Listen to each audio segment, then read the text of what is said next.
Olá, aqui é o Caio Firmino e hoje eu estou fazendo um vídeo. Hoje eu vou fazer um vídeo falando a respeito de como fazer um procedimento operacional padrão.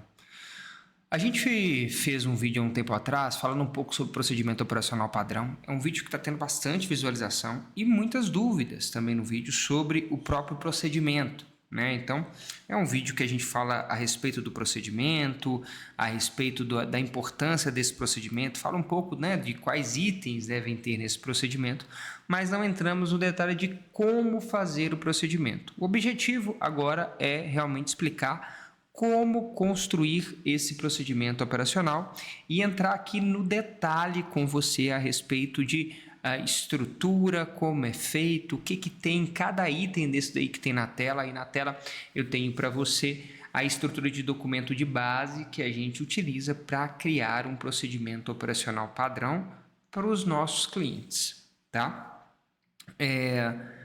Além disso, né, eu quero falar com você um pouco a respeito da própria estrutura de padronização. Não sei se você sabe, mas quando a gente fala de procedimento operacional padrão, a gente está falando de um dos documentos que fazem parte da padronização de processo dentro da empresa, né? A padronização de processo ela é feita com algumas estruturas que devem ser implementadas. Geralmente, a gente parte ali do DAPE, que é o Diagrama de Escopo e Interface de Processo, que é um mapeamento mais macro de toda a estrutura de processo da empresa, né? Descreve ali entradas, saídas, processos, áreas de suporte e regulamentação. É a base inicial da padronização do processo, porque é onde a gente tem uma visão mais geral de toda a empresa. Depois, inclusive, eu posso fazer um vídeo, né, explicando mais a fundo como fazer esse diagrama de escopo e interface de processo, tá?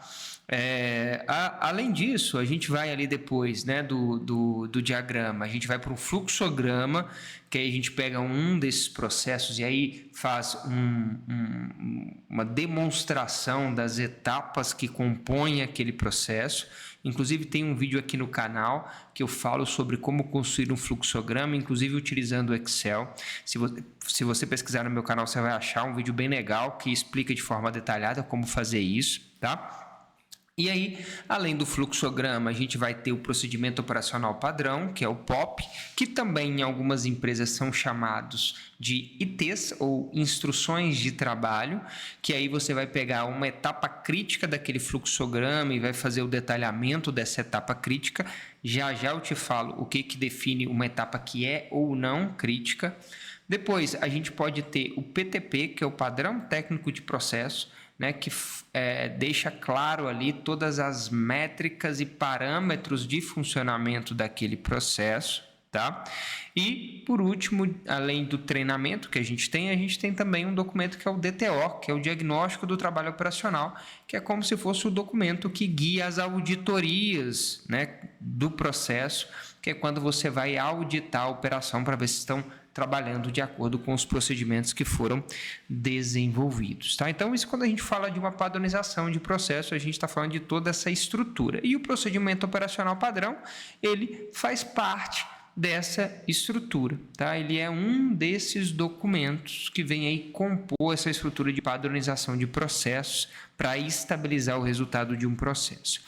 Aqui é o documento de base, como eu falei, a gente tem aqui o título desse documento, tá? De forma geral, esse título aqui ele descreve realmente o que é aquele documento. Então, por exemplo, o procedimento operacional padrão de se fazer café. Então, um procedimento que foi feito para demonstrar como se faz café, tá?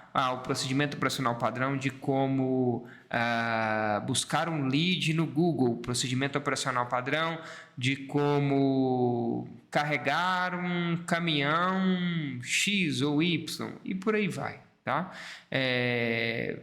Toda tarefa pode ter um procedimento operacional padrão, mas como eu disse para vocês anteriormente, a gente geralmente faz através da definição das tarefas críticas. E o que define essas criticidades? Aproveitando, já vou falar com você, a gente geralmente utiliza 3 itens para definir criticidade.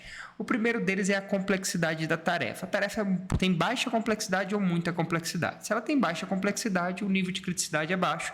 Se ela tem muita criticidade, o nível de criticidade é alto e pode indicar que ela precisa ter sim um procedimento operacional padrão. Quantidade de pessoas envolvidas na execução da tarefa. Quanto mais pessoas envolvidas, mais complexo, mais crítica é a tarefa. E aí a gente precisa de ter um procedimento operacional padrão para garantir que a tarefa seja feita como esperado. Então, quanto menos pessoas envolvidas, menos crítica, quanto mais pessoas envolvidas, mais crítica é a tarefa, tá? E, por último, a gente avalia o impacto da execução daquela tarefa no resultado final do processo. Se for uma tarefa de alto impacto, ela tem muita criticidade. Se for uma tarefa de baixo impacto, ela tem baixa criticidade. Ok? Só para fazer um adendo aqui para você, a gente precisa destacar que o objetivo do procedimento operacional padrão não é construir o documento, né? O objetivo desse documento é garantir que as pessoas trabalhem de acordo com o que deve ser trabalhado, de acordo com o padrão que foi desenvolvido, né? O objetivo aqui é garantir que a operação está trabalhando de acordo com o padrão. Então, quando a gente for construir esse documento, é importante ter em mente que quanto mais ele estiver estruturado de forma a garantir que a operação vai trabalhar de acordo com o padrão, melhor é, tá? Então, eu vou falar já dos itens, né? Mas muitas vezes você vai ter que entrar com um nível de detalhamento significativo na descrição das atividades, a fim de garantir que o pessoal realmente faça como foi planejado e não tenha dúvidas na hora de executar, tá? Então, aqui a gente tem o título, do lado direito a gente tem algumas informações do documento, o número do documento, de forma geral, cada empresa cria seu código, né? Então, geralmente é um código que tem letras e números, né? E aí você pode definir ali, por exemplo, um código da área, mais o código relacionado ao padrão e um número relacionado à quantidade de padrões, por exemplo, que já tem na empresa, ou que tem naquela área, ou que tem naquele processo ali. Tá? E aí você cria o seu código, né? Cada um tem o seu código ali, mas é importante ter esse código porque ele facilita na organização das documentações. A versão ali é uma informação referente ao número da versão que está sendo, né, lida pelo operador naquele momento. É importante que aquele número ali esteja sempre atualizado, tá? Para poder realmente mostrar de forma clara que a versão 1, versão 2, versão 3, e para quem gerencia os documentos, né, para garantir que o que está disponível para é o documento atualizado, é o último documento. E ali, em seguida, tem um número de paginação. O número de paginação pode cair no fim da página, isso influencia no resultado, tá? Na esquerda foi incluída uma logo aqui da empresa, pode utilizar essa estrutura de logo se vocês acharem necessário, tá? E a gente vai para a própria estrutura do documento. Tá? O documento ele tem alguns itens, tá? Desses itens tem alguns que são mais prioritários, vamos colocar assim, e outros menos prioritários. Eu vou entrar em cada um deles e eu vou falando à medida que a gente vai fazendo o que é prioritário e o que não é. Começando pelo item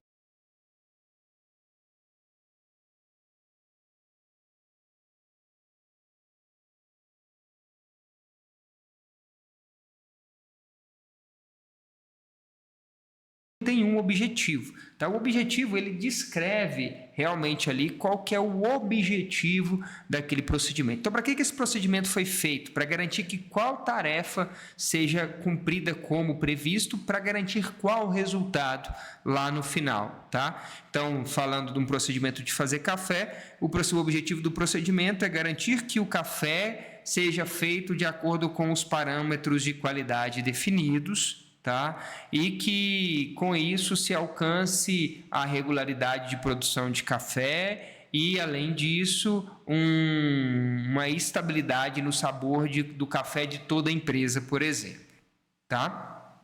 Aí o item 2 é o campo de aplicação. Esse campo de objetivo, ele é imprescindível, ele tem que ter, tá? É importante ter essa descrição para o colaborador entender qual que é o objetivo daquele padrão.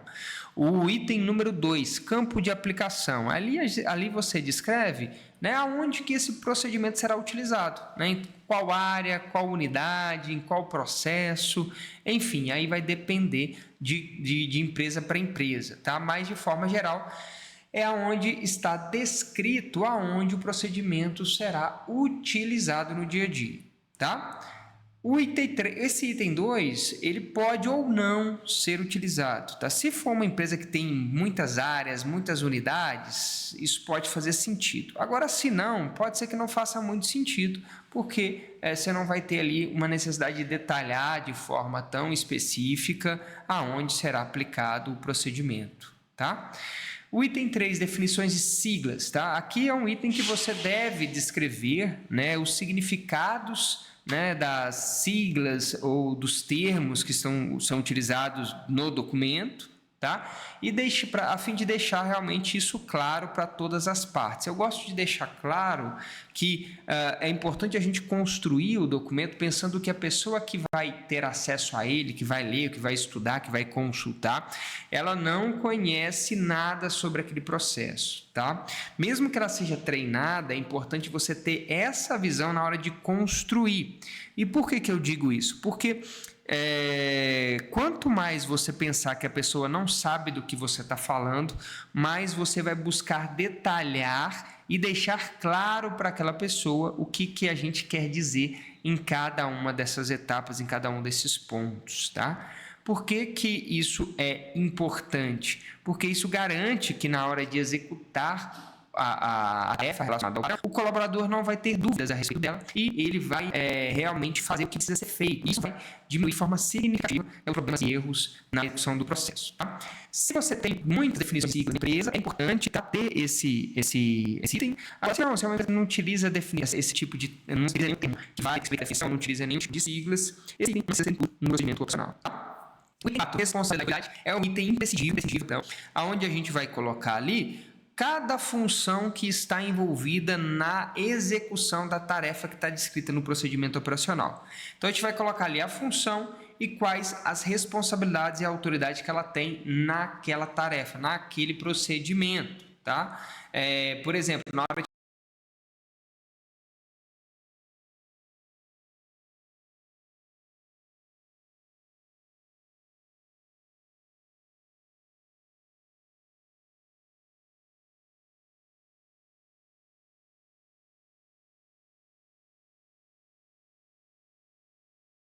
fazer café, vamos falar que auxiliar da cozinha é uma função e ela é responsável pela produção de todo o café da empresa de forma regular, de acordo com o procedimento operacional aqui descrito. Tá? Mas aí o objetivo é que você pegue um procedimento, entenda todos os envolvidos naquele processo e a partir daí você construa, né, essa estrutura de funções e responsabilidades para garantir que as pessoas entendam o que elas devem fazer no processo. Aí a gente vai para o item 5. O item 5 é documentos complementares de referência. Se caso você tiver algum documento de referência complementar que acha que é importante, também está agregado aqui. Tá? Por exemplo, o procedimento de aquisição de café, tá? Ele é feito pelas mesmas pessoas e aí tem esse documento que mostra como que faz a aquisição, como faz o orçamento, quais as marcas que são adquiridas. Tá? Então, se você tiver ali documentos complementares, você inclui eles nesse ponto aí do documento. Se caso não tiver, não precisa colocar esse item número 5. Tá? Recursos necessários. Os recursos necessários, esse item número 6, são todos os recursos necessários para se desenvolver a tarefa. Tá? Para se desenvolver o que está descrito ali no procedimento operacional padrão. Então, por exemplo, no caso de desenvolvimento de um procedimento para fazer café, a gente teria a água, o ebulidor, ou a cafeteira, ou a chaleira, a gente tem o próprio pó de café, a gente tem o filtro de café, a gente tem a garrafa de café e por aí vai. Né? Então, tudo que é utilizado, todos os recursos que são necessários para poder fazer com que aquela tarefa aconteça. Ok?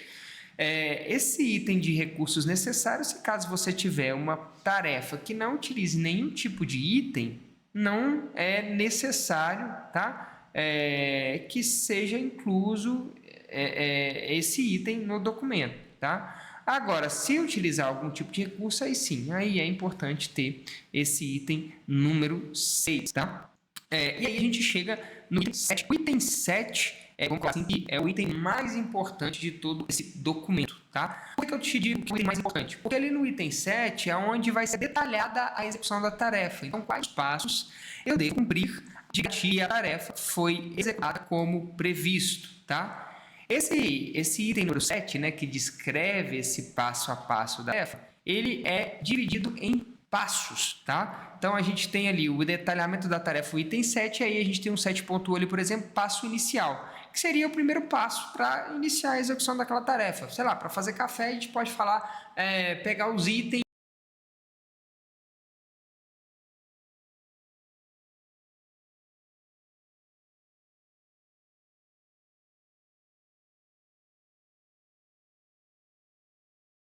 itens que vão ser utilizados na produção de café, como o pó de café, o copo, a ebulidouro, a chaleira, tal. Enfim, organizar todos os itens. Passo 2, preparar o pó de café, pegando o filtro, fazendo a dobra, colocando na máquina ou na estrutura do coador, colocando as colheres de café dentro do filtro de acordo com a tabela, e aí põe uma tabela, por exemplo, de se for fazer meia garrafa, quantas colheres, se for fazer uma garrafa, quantas colheres, se for fazer 3 garrafas, quantas colheres, e assim por diante, tá? Que faça uma descrição clara a respeito dessa etapa dessas etapas e que isso possa ser desenvolvido ali por passos, né? Então, o passo inicial até o passo final, que é o passo que finaliza a execução da tarefa com o resultado esperado alcançado, tá bom? Logo em seguida, a gente vai para o item 8, que é ações em caso de anomalia. Esse ações em caso de anomalia, antes de falar de ações em caso de anomalia, anomalia é um acontecimento, um fato fora do normal, tá? E se ele é fora do normal, ele é uma anomalia. E essa anomalia, de forma geral, ela atrapalha no resultado esperado daquela tarefa, tá? Então, uma anomalia é um fato, é um acontecimento fora do normal que atrapalha na execução da tarefa que está descrita no procedimento operacional. E aí, nesse item 8, a gente lista, né, qual é o problema, né, qual que é a anomalia e qual é a ação que deve ser tomada para dar tratativa nessa anomalia. Tá? Então, a gente faz essa descrição aí, item a item, cada item uma anomalia e a tratativa que vai ser tomada para poder resolver essa anomalia. Tá? Aí, quantos itens quiser colocar, pode-se colocar sem problema nenhum. Tá? Aí vai de cada empresa, vai de cada um e o acesso a informações que se tem. Tá? Mas aí você deixa claro quais ações vão ser tomadas em caso de anomalia. Item 9, resultados esperados, detalhamento do resultado esperado com a execução do procedimento. Tá? Então, o objetivo aqui é já começar a entender ali, né, de forma mais clara toda a execução e qual que é o resultado que a gente espera. Né? Então, a gente vai detalhar ali o que eu espero alcançar com a execução dessa tarefa. Por exemplo, eu espero alcançar que cafés sempre disponíveis nas áreas, com boa temperatura e com o sabor de acordo com o planejado, por exemplo. Tá? Esse pode ser um resultado esperado, mas novamente cada processo tem um resultado e cada procedimento vai ser feito baseado num processo. Quer dizer que aquele item resultados esperados ele vai se alterar, né, sempre que tiver essa mudança. Tá? É um item muito importante? Sim, vamos colocar aqui sim, porque é muito importante eu deixar claro para o meu colaborador o que eu espero dele com a execução daquela tarefa. Tá? E aí, controle de registro, item número 10, né, que são controles que devem ser realmente preenchidos ali para poder acompanhar, tá, algumas alterações e modificações que podem acontecer nesse documento. Tá? Tipo que está ali, né, no anexo tem o histórico das revisões. Geralmente a gente não coloca nesse anexo, a gente coloca dentro do item 10 mesmo de controle de registros. Tá? E ali a gente pode colocar esse quadro, né, que é o histórico de revisões, onde que coloca a versão do documento, as alterações que foram feitas e qual que foi a data que ele foi aprovado. Tá? Isso geralmente a gente monta uma tabelinha que consegue facilitar a gente a organizar e gerenciar a equipe e gerenciar, né, as versões desse documento de forma bem estruturada. E por último, mas, né, não importante, não menos importante, tem a parte de anexos, onde eu posso colocar vários anexos, vários documentos que podem ser anexos para execução desse procedimento operacional padrão. Tá?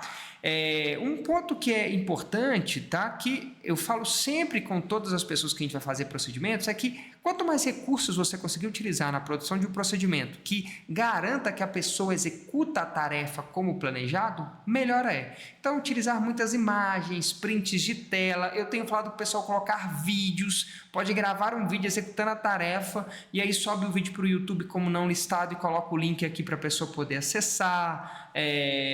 Enfim, usar todo e qualquer recurso, né, que você possa ter para poder fazer com que as pessoas realmente entendam, tá, o que deve ser feito e garantir que a execução seja como planejado. Tá? O objetivo do procedimento é garantir que as pessoas estão trabalhando como planejado.